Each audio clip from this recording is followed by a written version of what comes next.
Hello మామ, this is Faltu guy reporting from USA.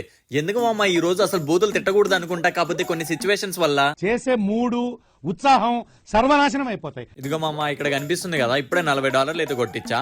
ఇదిగో ఇది అయితే పంప్ నెంబర్ 4 అనమాట. అదిగో అటు సైడ్ అక్కడ చూసుకున్నట్టయితే ఇదిగో ఈ కార్ ఉంది కదా, ఈ కార్ దగ్గర ఈ పంప్ అయితే ఇది పంప్ నెంబర్ 2 అనమాట. సో నేను లోపలికి వెళ్ళేసి అయితే రేపు పంప్ నెంబర్ 4 దగ్గర ఒక $50 కొట్టరా అని చెప్పి అయితే డబ్బులు ఇచ్చిన. ఏం చేద్దామంటావు మరి? అదిగో అక్కడ లోపల ఇంకా వాడైతే పంప్ నెంబర్ 4 పెట్టకుండా అక్కడ కనిపిస్తున్న పంప్ నెంబర్ 2 అయితే పెట్టాడు మామ. నాకు ఒక్క సెకండ్ అయితే గువ్వల గాలింది. నేను కూడా దెంగేద్దామనే లోపలికి పోయినా మామ. కొత్త దెంగేస్తాను. పాపం వాడు పొద్దున్న చెప్పి చేస్తున్నాడు మనోడు. ఇంకా వాడిని ఏమనలేక నేనైతే ఇంకా బయటకు వచ్చినా మామ వీటితో మాట్లాడదామని. ఈ పంప్ నెంబర్ 2 వాడు అయితే ఫాస్ట్ అండ్ ఫ్యూరియస్ రేంజ్ లో అయితే పరిగెత్తాడు మామ. ఇక్కడ నుంచి అయితే ఇంకా చేసేది ఏముంది, ఇంకా మళ్ళీ లోపలికి వెళ్తే వాడు సారీ చెప్పేసి నేను కొట్టిస్తా భయ్యా గ్యాస్ అది ఇది అన్నాడు. వాడికి వస్తా మనకెందుకని చెప్పి మళ్ళీ నేనైతే